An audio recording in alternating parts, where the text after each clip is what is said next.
তো দেখো আমাদের বরযাত্রী গাড়ি কিন্তু ছেড়ে দিয়েছে আর আমরা বেরিয়ে গেছি, মানে রওনা দিয়ে দিয়েছি আর কি।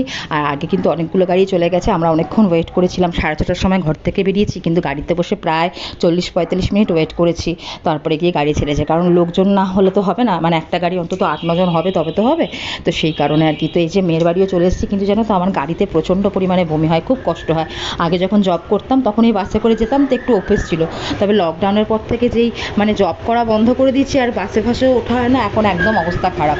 মানে সারা রাস্তায় আমি বমি করতে করতে এসেছি, আর আমার সঙ্গে সঙ্গে আমার মেয়েটাও পুরো আমার মতনই হয়েছে, ওরও সেই একই অবস্থা। তো যাই হোক, এখন পৌঁছে গেছি মেয়ের বাড়ি। আর মেয়ের বাড়ি এসে দেখছি বিয়ে কিন্তু হয়ে গেছে, কারণ আজকে লগ্নটা কিন্তু খুব তাড়াতাড়ি ছিল, 5টা থেকে 5:30টার মধ্যে লগ্ন ছিল। আর বর কিন্তু অনেক আগেই বেরিয়ে গেছিলো, বর ওখান থেকে বেরিয়েছিল, মানে আমার দেওর বেরিয়েছিল কিন্তু 3টে-3:30 নাগাদ।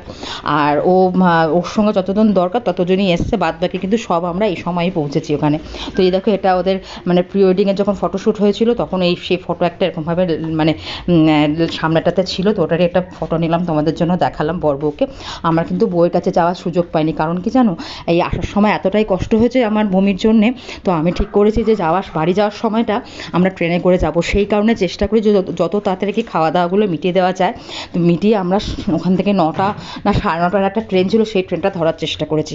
আর যেহেতু জায়গাটা আমাদের যেতে গেলে 2টো ট্রেন চেঞ্জ করতে হবে, কারণ মেয়ের বাড়ি ছিল কিন্তু সিঙ্গুরে আর আমাদের বাড়ি ব্যান্ডেলে। তো এখান থেকে প্রথমে আমাদের সিঙ্গুর স্টেশন যেতে হবে, 3 কিলোমিটার রাস্তা, ওটুকু আমাকে গাড়িতেই যেতে হবে, কারণ উপায় নেই, কিছু করার নেই।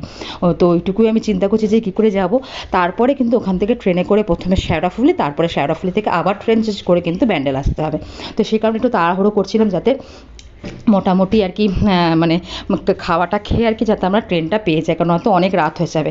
তবে একটা জিনিস কি ভালো বলো তো, আমি কিন্তু মেয়ের খাবারটা সঙ্গে করেই নিয়ে গেছিলাম, যাতে বাড়ি ফিরে এসে মানে লেট হয়ে গেলেও যাতে কোনো চিন্তা না হয় মেয়েকে খাওয়ানো। তো এই দেখো কী কী খাচ্ছি তোমাদেরকে বলে দিই, মানে আজকে কী কী রান্না হয়েছে মেয়ের বাড়িতে সেটা তোমাদেরকে বলে দিই। স্টার্টারে ছিল অনেক কিছু, যেখান থেকে আমরা যেগুলো খেয়েছিলাম সেটা হচ্ছে চিকেন, মানে ফিশ পকোড়া, ফিশ বল, আর ভেজ পকোড়া, দই বড়া, পাপড়ি চাট, এগুলো ছিল। আর কফি ছিল, ফুচকা ছিল। আর মেন কোর্সে ছিল কিন্তু ফিশ ফ্রাই, রাধা পল্লবী বা মটরশুঁটির কচুরি, আলুর দম, আর ছিল পোলাওটা খুব, প্রত্যেকটা রান্না কিন্তু খুব ভালো হয়েছে। চিকেনের একটা আইটেম ছিল কি আমি নামটা সঠিক মনে করতে পারছি না, তবে হোয়াইট চিকেন ছিল, মানে খুবই খেতে কিন্তু খুবই সুন্দর হয়েছিল। আরও অনেক কিছু ছিল, আইসক্রিমটা তো দুর্দান্ত ছিল, মানে মাদার ডেয়ারির রাবড়ি। তো এই ছিল, এইগুলোই শুধু আমরা খেয়েছি, আর খুব সুন্দর করে তাড়াতাড়ি করে আমরা ওখান থেকে বেরিয়ে ট্রেনে ধরে